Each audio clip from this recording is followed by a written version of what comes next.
two successive 1-0 defeats to promotion contenders, AFC Liverpool hope to get a win under their belts as they hosted mid-table AFC Blackpool at Valerie Park in their first league encounter of the season. The two sides had already met in the FA Cup back in August when AFC Liverpool ran out 6-3 winners at the Mechanics Ground. After missing the last two games through work, Steve Jones returned to the side, meaning Liam Loughlin could return to his more familiar midfield role after a stint up front. After a slow start, the Reds had a good chance when Liam Loughlin's perfectly measured ball over the top of the Blackpool defence picked out Francis Barry, but the striker was unable to control the ball and it ran through to Jamie Scott. And the striker had an even better chance just a few minutes later when James Buckley's header ran through to him, but one-on-one with Scott, he put too much on his effort.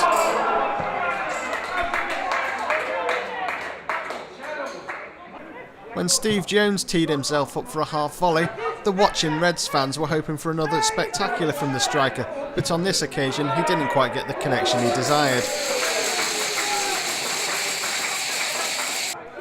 James Buckley was the next to test Jamie Scott, but the midfielder, shooting from the corner of the box, would have had to produce something special to find the back of the net from that angle.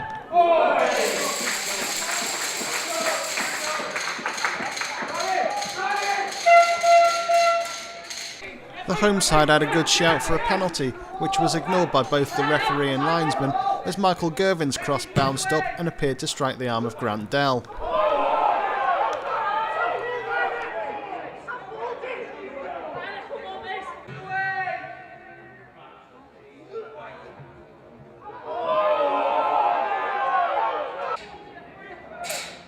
All the attacking threat came from AFC Liverpool, but they just couldn't find that all-important breakthrough. Michael Gervin tried his luck from distance, but his shot was always curling away from goal.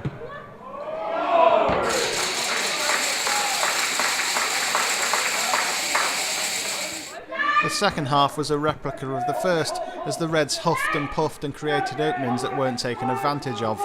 John Lawless picked out the run of Neville Picton, but though the midfielder got past Grant Dell, he disappointed with his final product.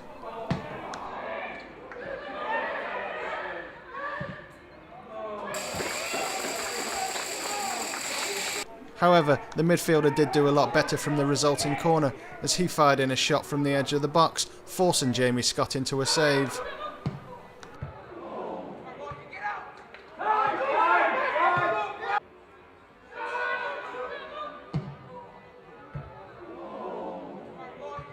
When Michael Gervin failed to connect properly with the Steve Jones delivery, the reaction afterwards by the right back said it all, as he knew a good chance had gone begging. AFC Blackpool registered their first shot of the game on 70 minutes when the Reds stepped off them, allowing Kieran Donnelly the room to shoot from the edge of the box. When John Lawless sent an up and under delivery into the box, there didn't seem there would be that much trouble for Jamie Scott, but the ball swirled in the air and the keeper was forced to palm the ball over the bar.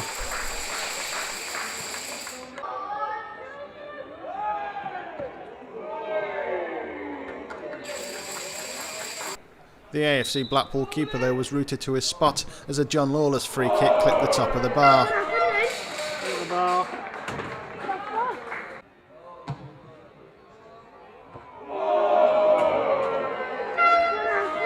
When Steve Jones cut back onto his right foot on the edge of the box, the space opened up in front of him and the top corner was begging to be found, but the striker's shot rose over that inviting corner of the net.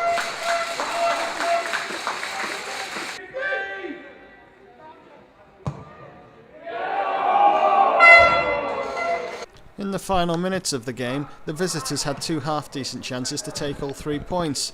Firstly, a mistake by River Humphreys presented Kieran Donnelly the chance to get a shot away, but it was too close to Sean Lake. And in the dying seconds of injury time, Kevin Ford's ball into the box saw an under-pressure Sean Lake spill the ball to Grant Dell, who stabbed at his effort when a little more composure would have brought more reward.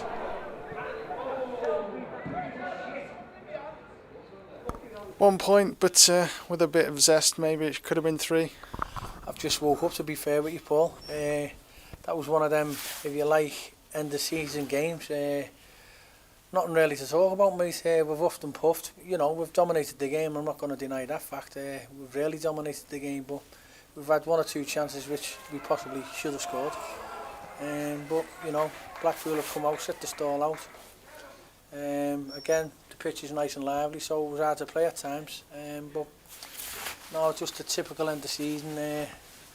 You know, I've had the bare 13 today. So hopefully we'll try and freshen it up on Thursday, because I think the lads are looking a little bit tired at the moment. But, you know, again, we'll just go Tuesday. But with regards to today's game, mate, it was a non-event, if you like. But, you know, like I said, we've dominated without really hating them. It just seemed as though today there wasn't the energy in the players to make that extra yard. No, to be fair, Paul, I think it's getting a little bit hard into you know, with the games that are coming up. You know, we've got one on Tuesday, then we're playing Thursday and the Saturday. So, you know, again, at any level of football, you go and put all them games in. It's going to catch up with you somewhere along the line. And we've had the last 3 games, especially, have been physical. So, you know, today was, like I said, a non-event. But, you know, we've stopped the little mini rot.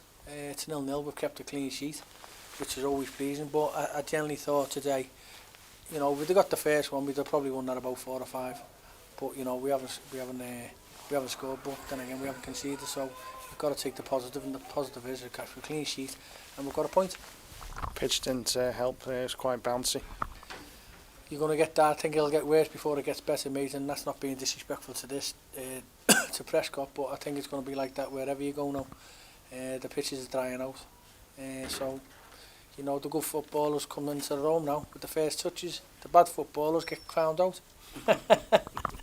You'd sense it wasn't me day when John Lawler's typical free kick of his, but it just clips the top of the bar. Yeah, well, that's again, you know, earlier on that probably goes in, but you know, that's what John's all about. To be fair to him. But, you know, Franny Barry's had probably 1 or 2 chances in the first half. On another day, probably could have scored 2 goals. But, you know, like I said, it's not a game that you'd find a lot to talk about, even though I am. Because I'm trying to make it interesting, because I've just woke up. So, you know, it's just one of them days, one of them games. But the pleasing thing is it's a clean sheet and we've got a point to where we want to go. Still have to keep concentration there on the back of on those type of games, though, don't you? Yeah, I mean, to be fair, you know, I think over the last couple of games, the back five, if you like, been doing well. You know, Darren Torpey, River Humphries, Tom, young Mike and Leahy. You know, they have to keep the concentration levels up. So they've done well, you know, especially Darren now that he's come back into left back area as well. So, you know, they're bedding him well there. But like you said, they've got to keep the concentration levels, especially when you're going to throw one ball into the box, anything can happen. And they did the last kick of the game, they've thrown one in. You know, we haven't defended it well there, and they've missed a chance. And that could have been one of them games where we've dominated and lost the game 1-0. But, you know, we've got away with it, so we obviously deserved a little bit of luck there. Just need to liven up a bit for Tuesday then, against Runcorn Town. Well, if it's anything like this, mate, I'm going to bring a pillar.